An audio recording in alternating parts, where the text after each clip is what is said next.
Fantastic cars, brilliant noises and a great circuit. Welcome to the Macau GT Cup, the FIA GT World Cup, and this is free practice one. The cars making their way out onto the circuit. The sun has broken through as well to grace what is a wonderful assortment of GT3 cars, the first of two GT categories at the event. We have GT4 as well, cover that later on in the day here at Macau. David Anderson,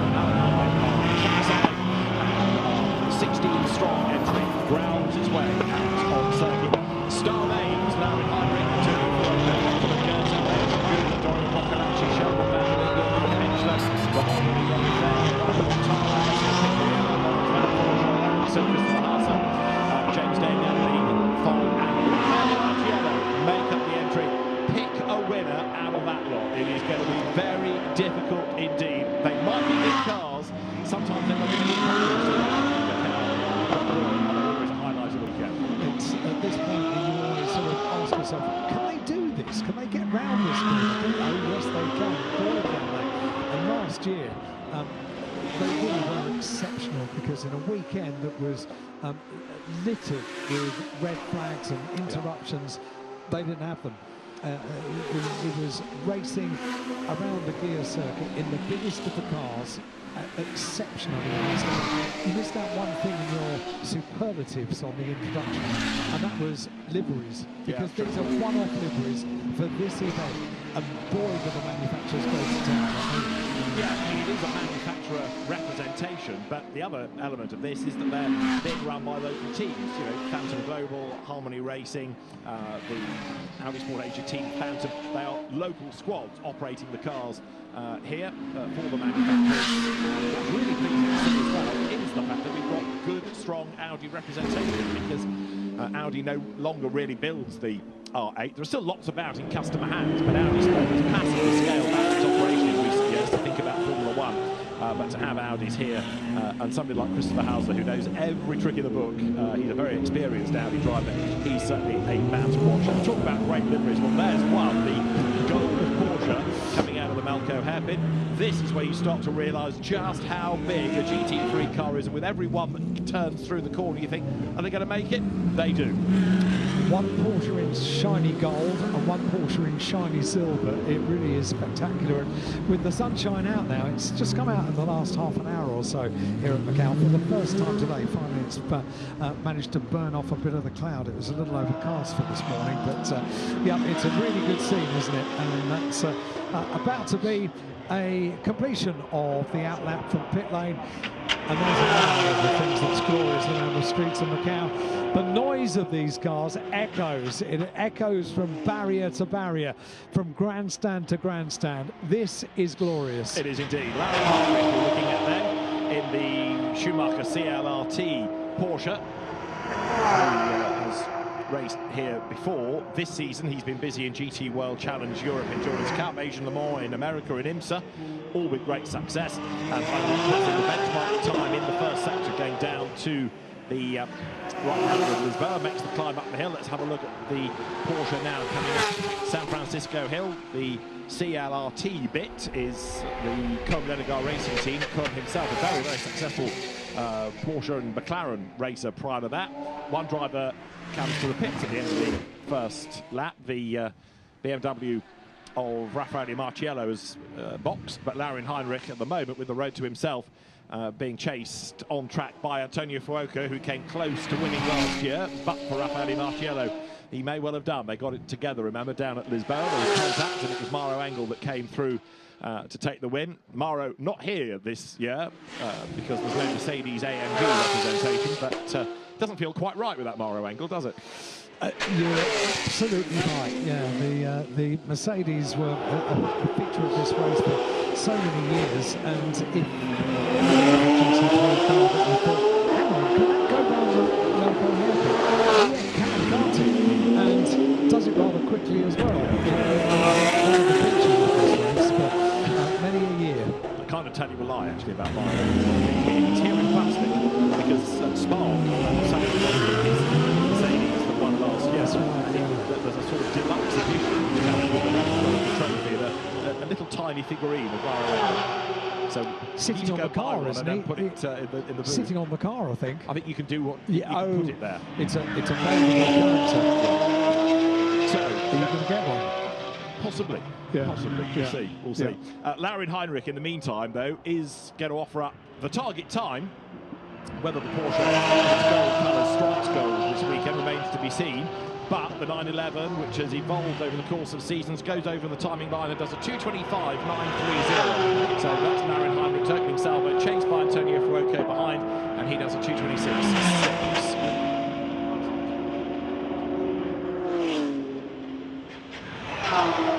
So Antonio Fuoco then comes towards us. Antonio, who's another ex-single-seater driver, turned GT driver, winner of Le Mans last year. He's won the Gulf 12 hours, he's won an Italian GT, and as we saw in World Challenge Endurance at Barcelona this year, very, very savvy driver, knows exactly how to get the best out of the car and out of the stint. But this is one of the races that the drivers all love. In a sense, it's a similar style to the DTM, in as much as it's just you and the car. You don't have to think about a co-driver, you don't have to worry about pit stops and any strategy. It's just a heavy right foot and a quick car. Which is a really nice thing for a driver that throughout the course of a championship season is sharing everything, really, sharing data, sharing the car, sharing the seat, sharing everything about it, and then to step in this, and a racing driver's natural mode, if you like, is to be selfish. So they can be selfish this weekend. Well, right now you've got James Deng, Andy Deng going top, number 37, on a 2:23. That's one of the Ferraris that comes out of the Win Here Motorsports stable. Andy Deng, who was GT4 champion in China Endurance a couple of years ago. Antonio Fuoco then making the run out of Moorish Hill up towards Donna Maria. And whether it's a GT3 Ferrari or a hypercar Ferrari, we know that Fuoco is an absolute weapon. And last year, Alan touched on how good the racing was. It was Fuoco who was able to do two mega moves, wasn't it, coming down towards our bend. And yeah, I mean, for bravery alone, he deserved to win. It was a wet and drying surface last year. And Antonio Fuoco, I think, very much starts as one of the favourites. It was a brief moment of glory last year, wasn't it? Really? Yeah. Yeah, he got the lead coming into this next corner, and he held it as far as Lisboa before there was a little bit of a nudge from the back, and Raffaele Marciello got into the back of the Ferrari. Fuoco says, paraphrasing, Marciello had him off. Marciello says Fuoco braked too early. Discuss. Anyway, Fuoco fastest, 2:20.693. Sheldon van der Linde is currently second in BMW number 31, which is the WRT entry. Raffaele Marciello's BMW coming out of the Rover Racing stable. That going over the timing line is Laurens Vanthoor, who now goes fastest, so it's a different Porsche to the top of the times. Laurens Vanthoor, who is quicker by, what now? 0.6 of a second, puts the Phantom car up to the top of the times. So the tempo by absolute Porsche goes fastest. Sheldon van der Linde has done an absolute best in sector 1.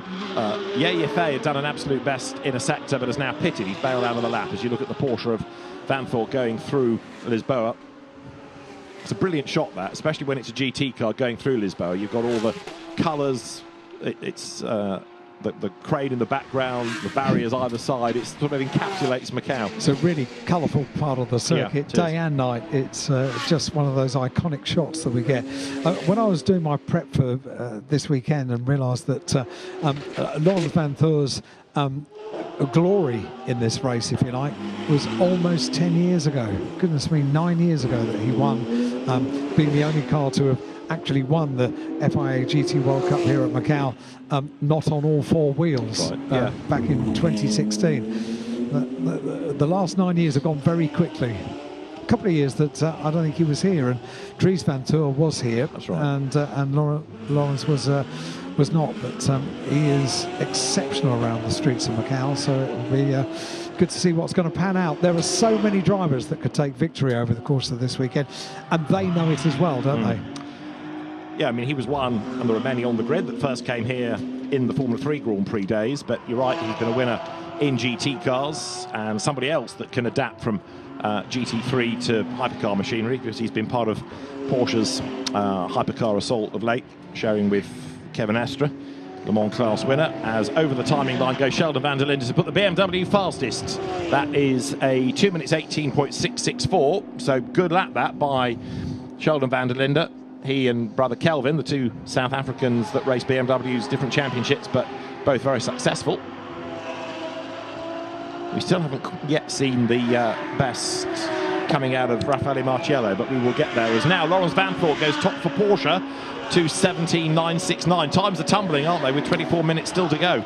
They certainly are, and it's just lovely to see, isn't it, that they instantly get the cars up to temperature, and this is where experience really shows. Yep. They can put laps in, and so early on as well. But, and again, you're right, but if you put them next to the single-seater drivers, it's like comparing apples and pears, because these are manufacturer-paid professional drivers, much more experienced, as against the single-seater drivers, in the case of the F4 contingent, who can't even drive on the road yet. You're riding with Raffaele Marciello, so he's done his out lap. This is a flying lap, and the way that they've played the session, look, they've managed to get clear track space for Marciello. He's heading down to Lisboa. Can you see a corner? Not yet, not yet, not yet. There it is, gap in the barrier. Let's aim for that. Turn right, back on the power.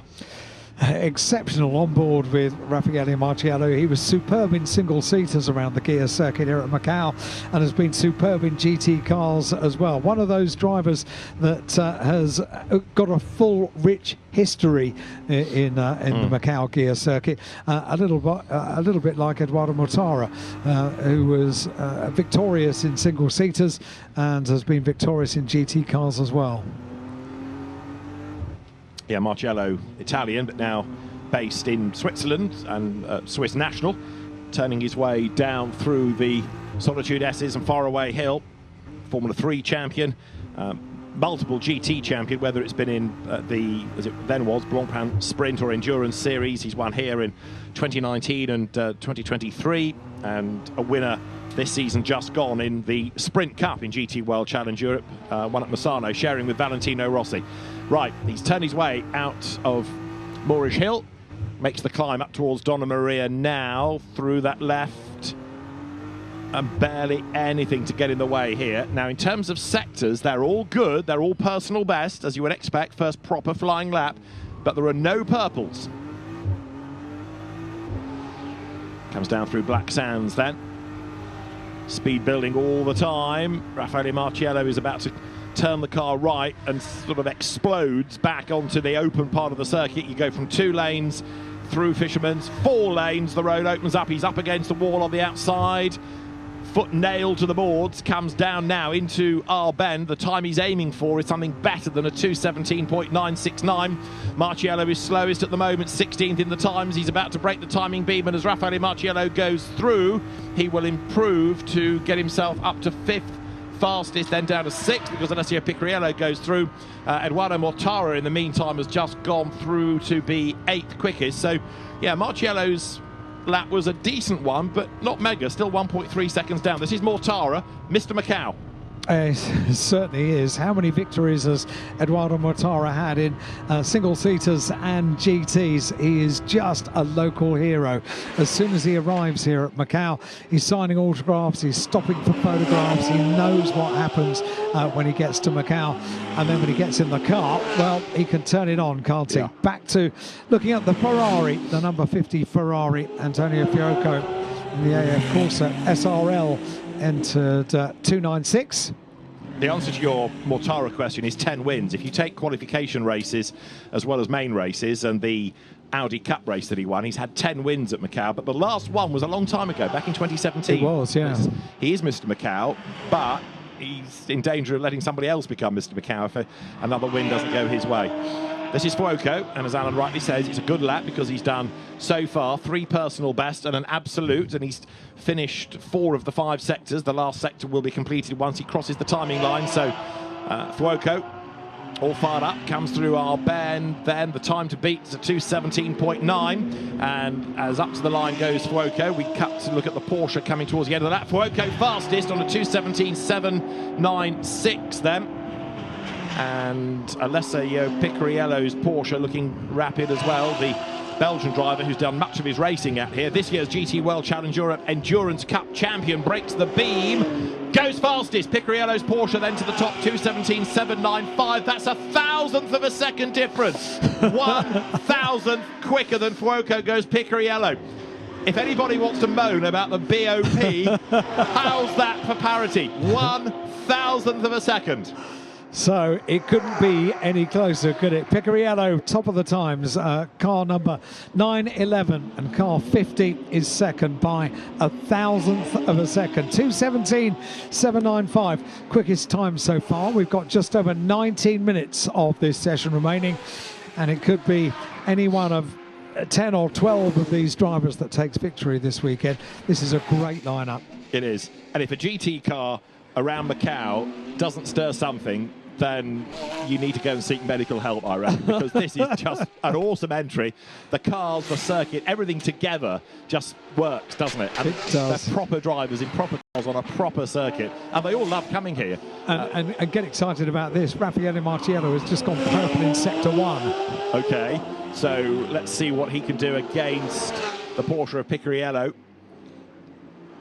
Antonio Fuoco's lap started okay, but I think it might be bailing. Yes, he's backed it right off, hasn't he, coming out of Donna Maria. So Fuoco, he's going to possibly box, then certainly go again. Marciello, in the meantime, absolute best and a personal best. Trading absolutes on this lap with Lawrence Vanthor. And this isn't even qualifying. To make the point about qualifying, it's a new format for this year. So they have a normal qualifying session, and then the top 10 get 2 laps. They get a new set of tyres, and they're allowed to do 2 laps. It's a similar idea to the Super Pole that we have for the 24 Hours of Spa. So it really is against the clock in isolation. So 2 laps against the clock for Q2 for Super Pole. New for this year. That's going to be mega. I like the idea of this. Raffaele Marciello put in purple in Sector 1, a green in Sector 2, so personal best, but not so in Sector 3. We saw earlier on in some of the sessions that if you put in a purple in Sectors 2 and 3 or 3 and 4 and not necessarily light everything up in the first and last sectors, you can still go top. Yep. Well, Marciello has gone personal best in Sectors 2 and 4, went overall best in Sector 1, which for many years in a BMW, that always went to Augusto Farfus, didn't he? That's he always went best in overall best in Sector 1. Well, this is Marciello. Adley Fong. Adley Fong has gone fastest in the Cinnamoroll Audi. Alan will get excited about that in a moment. We'll get excited about Marciello, who's gone across the line but doesn't improve. So stays 7th fastest on a 2:18.184. Pretty much most things were better, apart from the position at the end of it. So we need to find number 36 Audi that is in the 2nd sector, because Adley Fong in the Cinnamoroll Audi, there it is, has gone fastest. Now, I say this next sentence with a voice laden with doom. Alan, do tell us about Cinnamoroll. Are you sure you want this now? Oh, yes. Hang on a sec. I have a folder. Oh, God. Here we go. Hurry up, it won't be quick much longer. Right, it's the Kuromi folder from last year that we were given. I'll just read the synopsis of Cinnamoroll, who is a white dog who lives at Cafe Cinnamon. He is friends with chiffon mocha, espresso, cappuccino and milk over there. He fell out of the sky when wandering on the clouds and landed near Cafe Cinnamon.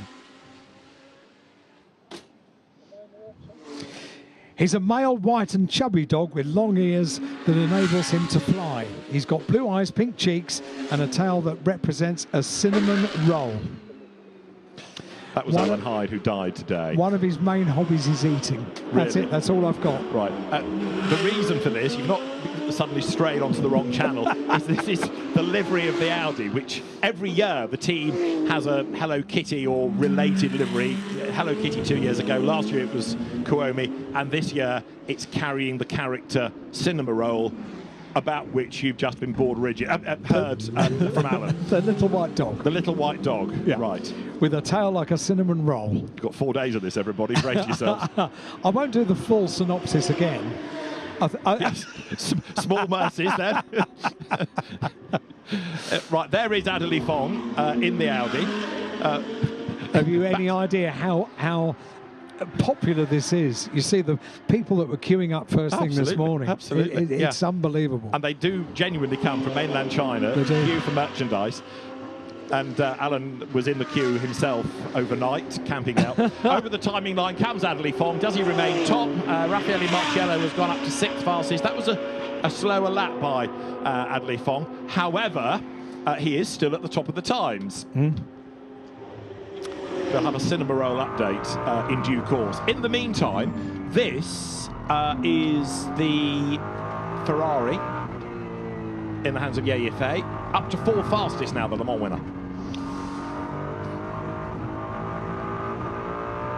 Alan's gone back to cinema roll, we've lost him.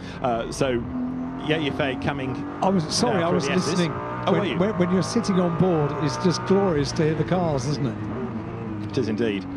And Ye Yifei, who has raced here before, adapting again, as he did at the end of the season, because he raced in World Challenge at Barcelona to a GT3 car, makes the climb up to Donna Maria now.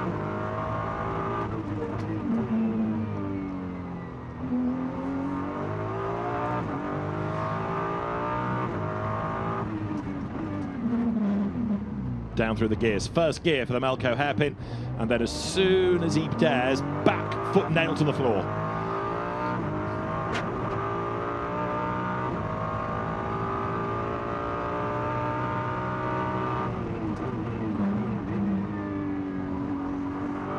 Drops it down through the box of Fisherman's. Speed building all the time up to the end of the lap. One corner to go now. And I think he's heading for the pits.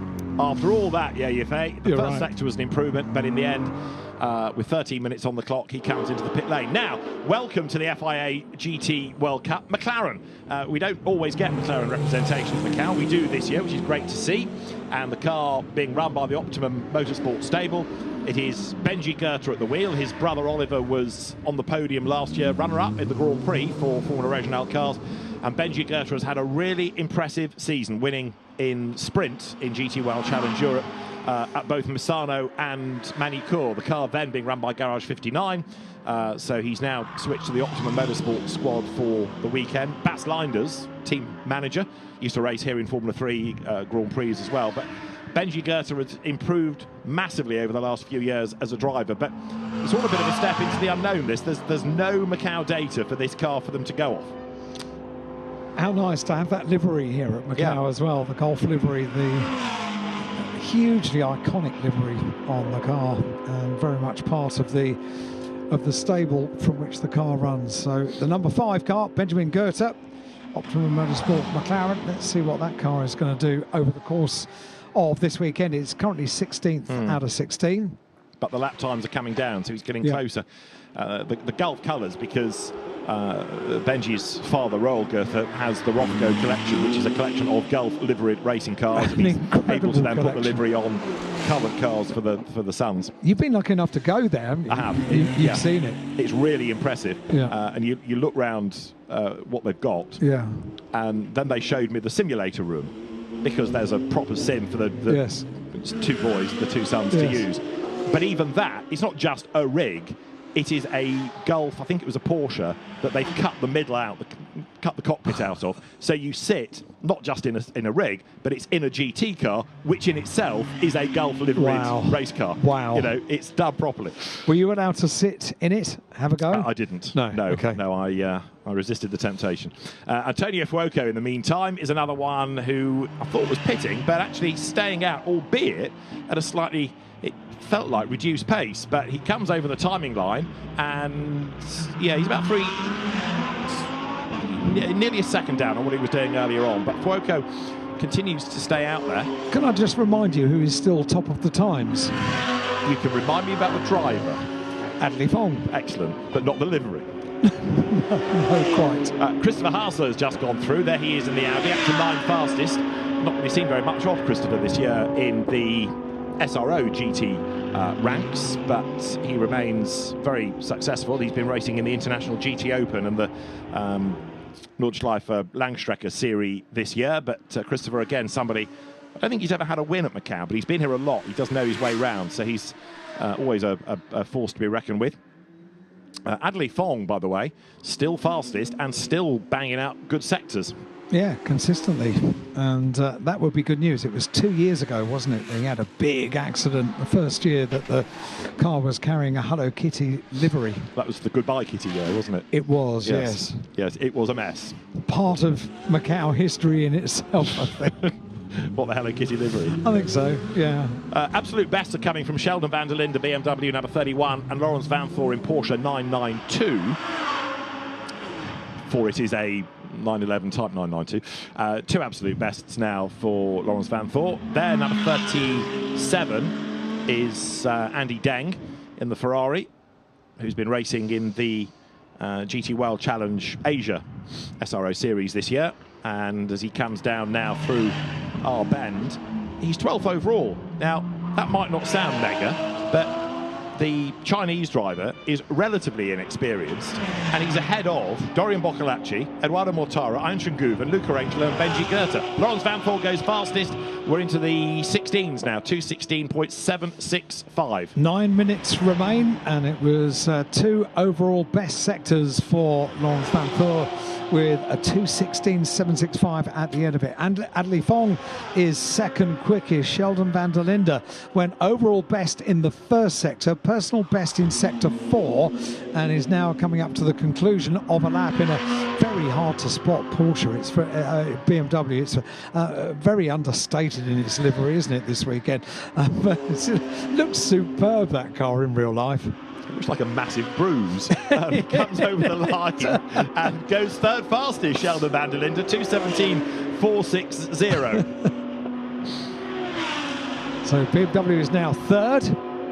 Sheldon van der Linde in the purple and pink, and probably every other colour as well on that livery. But it's indicative of where we are racing in the world, and that's what I love about this.